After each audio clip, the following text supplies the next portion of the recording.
नमस्ते। आज हम एक कहानी सुनेंगे। एक ऐसी कहानी जो बताती है कि कैसे अच्छाई का एक छोटा सा काम भी बहुत बड़े बदलाव ला सकता है। और पता है, ये सब शुरू हुआ एक स्कूल के एक बहुत ही आम से पल से। चलिए इस कहानी में चलते हैं। तो कहानी की शुरुआत होती है किताबों के एक ऊंचे से ढेर से।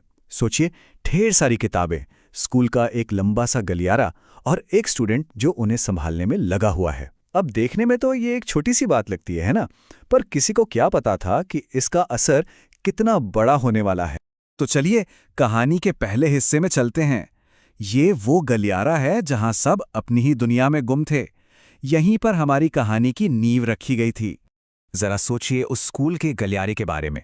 हर तरफ बच्चों का शोर है, हंसी मजाक चल रहा है और सब अपनी क्लास की तरफ भागे जा रहे हैं। लेकिन इसी भीड़ के बीच एक स्टूडेंट के लिए ये जगह बिल्कुल अकेली थी। मतलब हर कोई बस अपनी ही धुन में था। अब देखिए यहां हो क्या रहा था। एक तरफ था अर्जुन, जो किताबों के भारी ढेर से परेशान था और ऊपर से उसकी एक नोटबुक बिगड़ गई। और दूसरी तरफ बाकी सब लोग उसे देखकर भी अनदेखा कर रहे थे। कोई फुटबॉल के पीछे भाग रहा है, कोई फोन पर लगा है। किसी ने भी रुककर पूछने की जरूरत नहीं समझी। और बस यहीं पर कहानी में एक बड़ा सवाल उठता है। इस भीड़भाड़ और बेपरवाही के माहौल में क्या कोई एक भी ऐसा होगा जो अपनी जल्दी को भूलकर किसी की मदद के लिए रुकेगा? अब आता है कहानी का दूसरा हिस्सा। ये वो पल है जहां एक अकेला फैसला सब कुछ बदल देता है। ये माया के फैसले का पल था। माया ने अर्जुन को परेशान होते हुए देखा। उसके मन में आया कि मदद करे, लेकिन वो हिचकिचाई।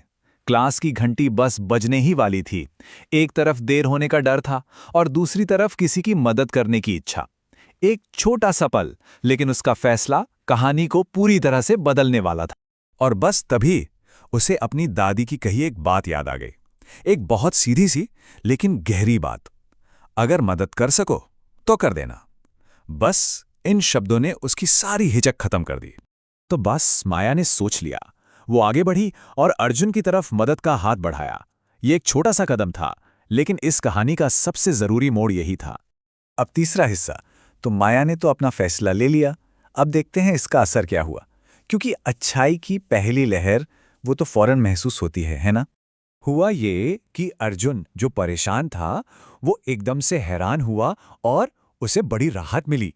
माया ने उसकी आधी किताबें उठा लीं और फिर वो दोनों साथ में क्लास की तरफ चल दिए।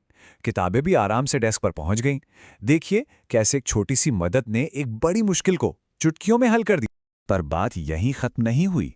उनकी टीचर मिसेस सिंह ने ये सब देख लिया था। उन्होंने माया की तारीफ की और पूरी क्लास को याद दिलाया कि बिना मांगे की गई मदद एक अच्छे दिल की निशानी होती है। ये उस अच्छाई की लहर की पहली गूंज थी। और अब कहानी का सबसे दिलचस्प हिस्सा, दयालुता कैसे फैलती है। अब हम देखेंगे कि कैसे वो एक छोटा सा काम पूरे स्कूल में एक अच्छी लहर की तरह फैल गया। जैसे पानी में पत्थर फेंकने से लहरें बनती है ना, बिल्कुल वैसे ही। देखिए असर कितनी तेजी से फैला। उसी दिन रिसेस तक तो ये बात सबको पता चल चुकी थी। अगले कुछ दिनों में दूसरे बच्चे भी माया को देखकर एक दूसरे की मदद करने लगे। और कुछ ही हफ्तों में टीचर ने एक lend a helping hand notice board ही शुरू कर दिया। मतलब एक छोटी सी चिंगारी ने एक बड़ी आग जला दी थी। और इसका नतीजा, अरे पूरे स्कूल का माहौल ही बदल गया था। वो गलियारा जो पहले अजनबियों से भरा लगता था, अब वहां एक दूसरे के लिए अपनापन था, मुस्कुराहटें थीं। और ये सब माया के उस एक छोटे से कदम से शुरू हुआ था। पांचवा और आखिरी हिस्सा। तो इस पूरी कहानी से हमने सीखा क्या? जब हम कहते हैं मदद का हाथ बढ़ाना, तो उसका असली मतलब क्या होता है? ये कहानी इस बात का सबसे अच्छा मतलब समझाती है। मदद का हाथ बढ़ाना का मतलब सिर्फ मदद करना नहीं होता।